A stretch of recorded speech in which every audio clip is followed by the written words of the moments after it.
Hey guys, Richard Matthews with Matthews Wealth Management, and we're going to be talking a little bit about variable annuities today. They're kind of the talk of the town lately when we've got a market correction, people saying lock in your gains, don't lose money when the market goes down, make guaranteed returns on the way up.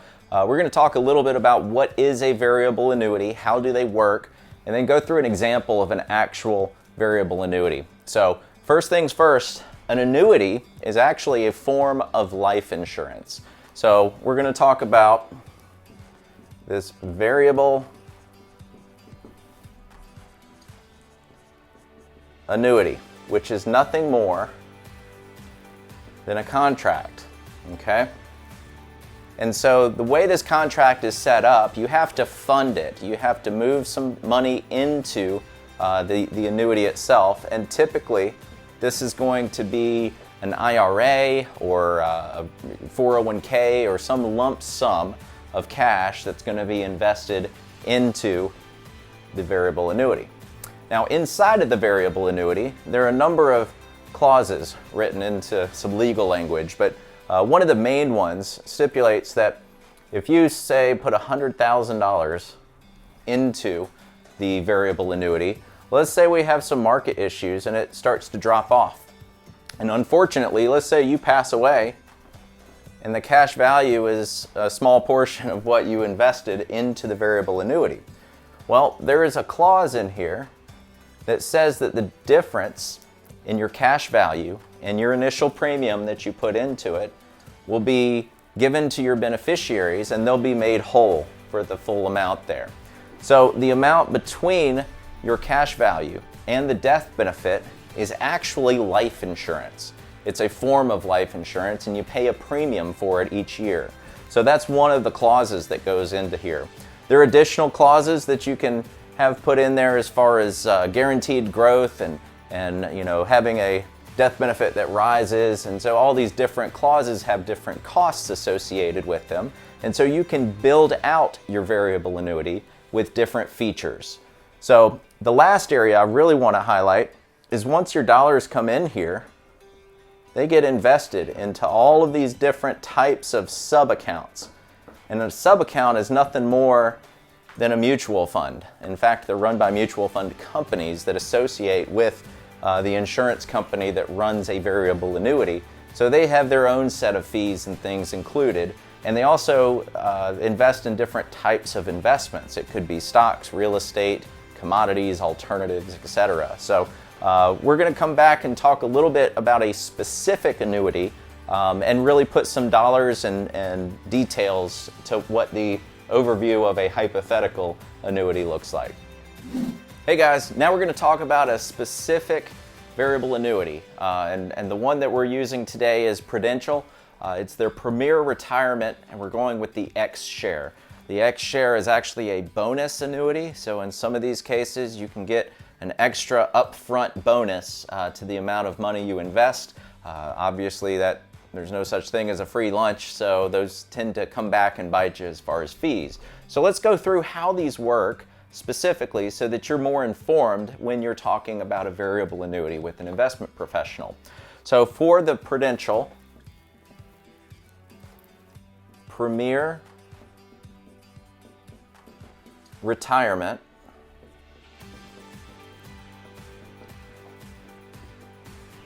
VA, I'm not talking veteran affairs, we're talking about variable annuities. They're typically referred to as VAs.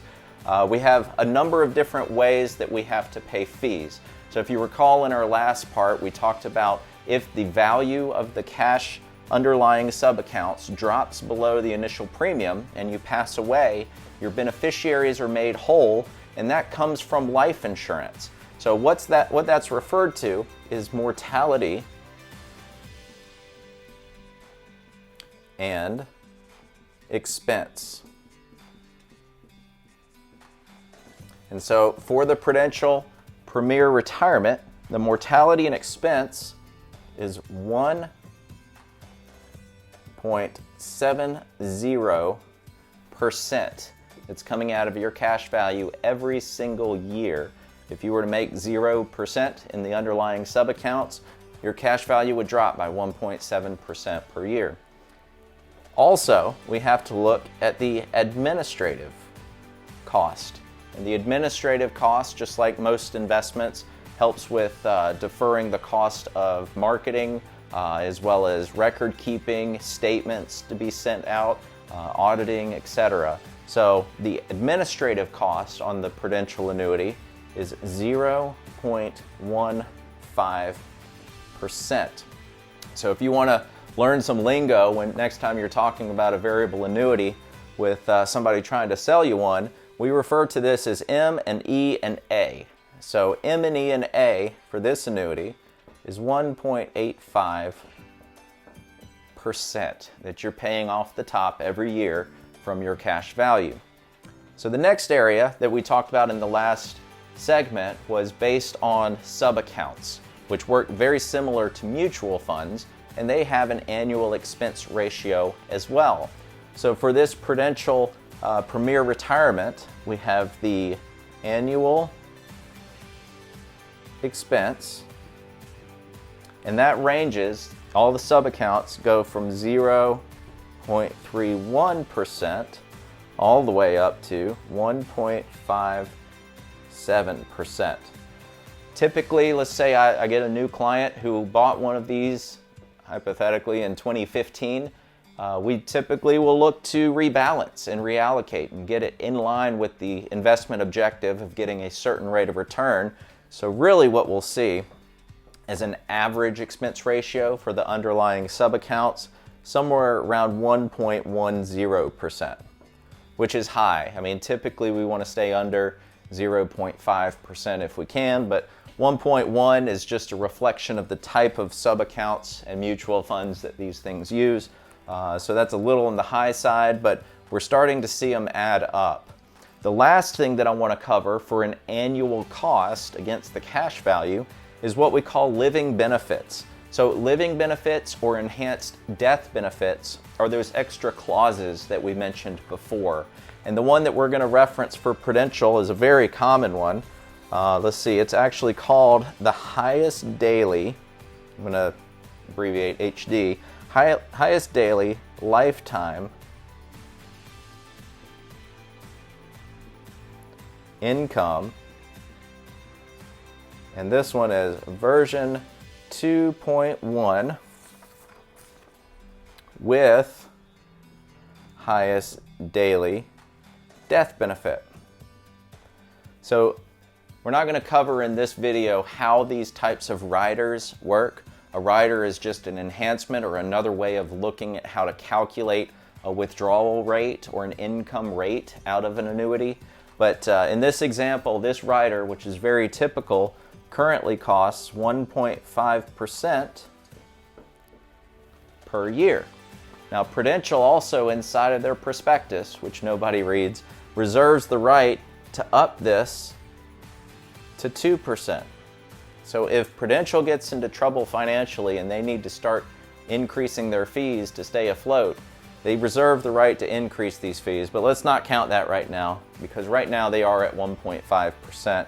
So if we take the 1.7, the 0.15, the 1.1, and the 1.5, we're paying 4.45% per year to Prudential and to the sub-account managers. So you have to make 4.45% just to keep your current balance. So these things are very rare as far as growing a cash value in a normal market situation.